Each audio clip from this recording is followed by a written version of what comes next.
बधाई हो महाराज, बधाई हो, बधाई हो महाराज। महारानी सुमित्रा को भी पुत्र संतान हुई है। और उन्होंने एक नहीं बल्कि दो दो संतान का जन्म दिए हैं महाराज। आपको भी ढेर सारी बधाइयां। ईश्वर ने आज इस आंगन में जैसे खुशियों की बारिश कर रहे हों, सारे सुने बाग जैसे कलियों से भर गया। आज मेरे मन जैसे खुशियों के सागर में डूब रहा हो। हे देवियों, जाइए और सारे राज्य में मिठाइयां बांटिए और जश्न का ऐलान कीजिए। जो आज्ञा महाराज। बधाई हो महारानी सुमित्रा, बधाई हो।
महाराज, पूजा संपूर्ण हुआ।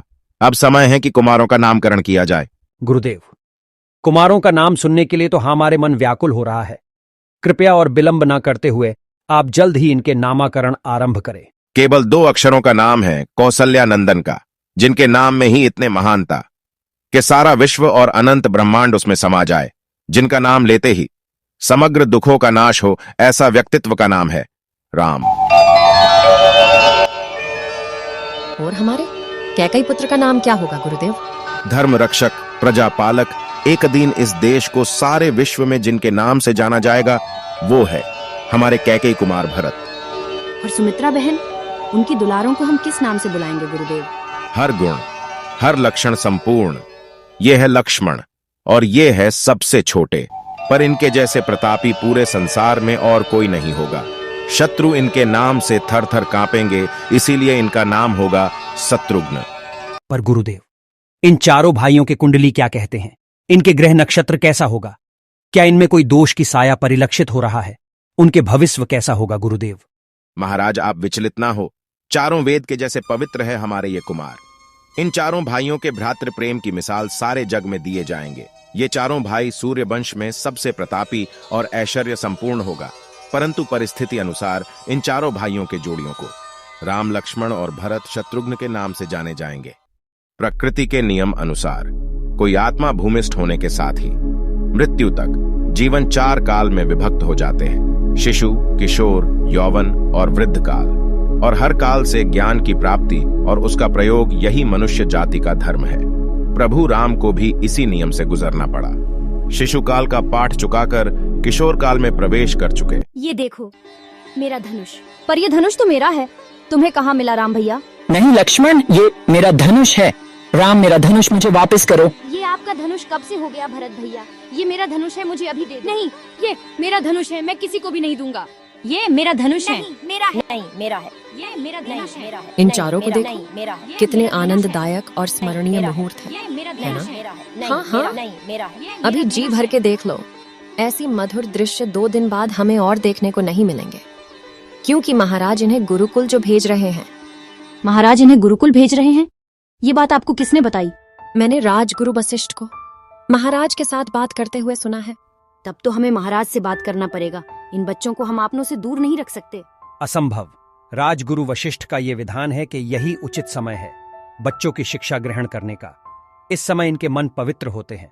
इतनी जल्दी भी क्या है महाराज? कुछ दिन और रुक जाएंगे तो क्या अनर्थ हो जाएगा। पर इन बच्चों के बिना हम कैसे रहेंगे महाराज? इन बच्चों के बिना तो ये महल सुना हो जाएगा। नहीं, हम नहीं रह पाएंगे इनके बगैर। ये समय भावुक होने की नहीं, बल्कि इनके भविष्य के बारे में सोचने की है।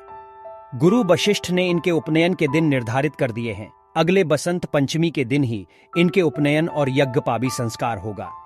क्या इनको गुरुकुल भेजना अति आवश्यक है? क्या वे महल में रहकर भी ब्रह्मचर्य पालन और शिक्षा ग्रहण नहीं कर सकते? नहीं, महलों की वैभव उन्हें शिक्षा ग्रहण से रोकेगा। गुरु सेवा तो एकमात्र गुरु के शरण में रहकर ही किया जा सकता है। उन्हें साधारण नागरिकों से मिलकर साधारण नागरिकों की तरह भिक्षावृत्ति करके ही ब्रह्मचर्य का पालन करना है।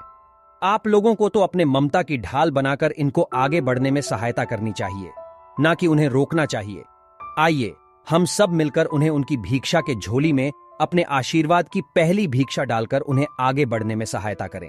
राजगुरु वशिष्ठ के आदेश अनुसार निर्धारित बसंत पंचमी के दिन चारों भाइयों की उपनयन और यज्ञपावी संस्कार हुआ। साथ साथ उन चारों को ब्रह्मचर्य धारण करवाया गया और गुरु वशिष्ठ के आश्रम भेज दिए गए। बच्चों, आज हम इस गुरुकुल का पहला पाठ पढ़ेंगे। गुरुजी, शिक्षा क्या होता है? शिक्षा का मतलब है उन वस्तुओं के बारे में ज्ञान प्राप्त करना जिनसे हम अनजान होते हैं। हम बच्चों को माता पिता गुरुकुल क्यों भेजते हैं गुरुदेव? उन्हें छोड़कर कुछ भी अच्छा नहीं लगता। सब कुछ सुना सुना सा लगता है। वाह, अति सुंदर और उचित प्रश्न। कुमार भरत, शिक्षा का पहला पाठ यही से प्रारंभ होता है। माता पिता से बिछड़ के रहने का मतलब अपने आप में त्याग का प्रतिपालन करना, जो कि ब्रह्मचर्य के लिए अति आवश्यक है। गुरुदेव, ये ब्रह्मचर्य क्या है और शिक्षा से पहले इसे धारण करना आवश्यक क्यों है? ब्रह्मचर्य का मतलब है देह और मन की शुद्धिकरण। जैसे आप एक राजकुमार हो, अगर आपको भिक्षा मांगने के लिए कहा जाए तो आपका वैभव आपके अंतरात्मा को विचलित करेगा, आप उस कार्य को नहीं कर पाएंगे। किंतु ब्रह्मचर्य को धारण करने के लिए सन्यासी का वस्त्र परिधान करना पड़ता है, और वो वस्त्र परिधान करते ही त्याग का उपलब्धि होता है और मन मानव जाति के ऊंच नीच की भेदभाव से परे एक शुद्ध आत्मा में परिवर्तन हो जाता है। इसी को ब्रह्मचर्य कहते हैं। शिक्षा से पहले ब्रह्मचर्य का धारण इसलिए किया जाता है ताकि हमारे शुद्ध मन और आत्मा उस ज्ञान की गंभीरता को आसानी से समझ पाए जो कि हमें शिक्षा से प्राप्त हो रहा हो। गुरुदेव, गुरुकुल के नियम अनुसार हमें किन किन नियमों का पालन करना है और किस विषय पर हमें शिक्षा ग्रहण करना है, कृपया हमें विस्तारित रूप से समझाएं। कुमार लक्ष्मण, गुरुकुल मतलब गुरु का स्थान, और जहां गुरु का निवास होता है वो जगह मंदिर स्वरूप होता है। क्योंकि हम ब्रह्मचारी है तो हम साधारण नागरिकों की तरह जीवन धारण नहीं कर सकते। कुछ नियम का भी पालन करना आवश्यक है, जैसे गुरुकुल का साफ सफाई करना, भूमि पर सोना, नंगे पांव चलना, भिक्षान्य ग्रहण करना, बारिश में छाता रहित, धूप में छाव रहित कार्य करना, यही ब्रह्मचारी का धर्म है। आप अपने सगे या पहचान वालों से भिक्षा ग्रहण नहीं कर सकते। धनी गरीब में भेदभाव नहीं रखना है, सब में समानता का भाव रखना और सम्मान पूर्वक बर्ताव करना। गुरु के जागने से पहले जागना, गुरु के सोने के बाद सोना, ये सभी नियमों का पालन एक ब्रह्मचारी का धर्म और पहला शिक्षा भी है। इसके साथ साथ हम परिस्थितियों के अनुसार अपने बढ़ते जीवन में वेद वेदांत की ज्ञान, गणित का ज्ञान, शास्त्र ज्ञान, शस्त्र ज्ञान, राजनीति आदि हर तरह का ज्ञान की शिक्षा लेंगे।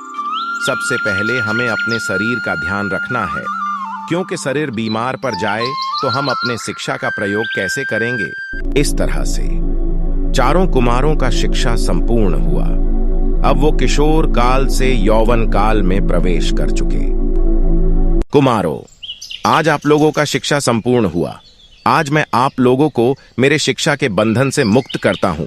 जाइए और अपने जीवन आनंद से बिताइए, परंतु सदा दूसरों के प्रति निष्ठावान रहिएगा।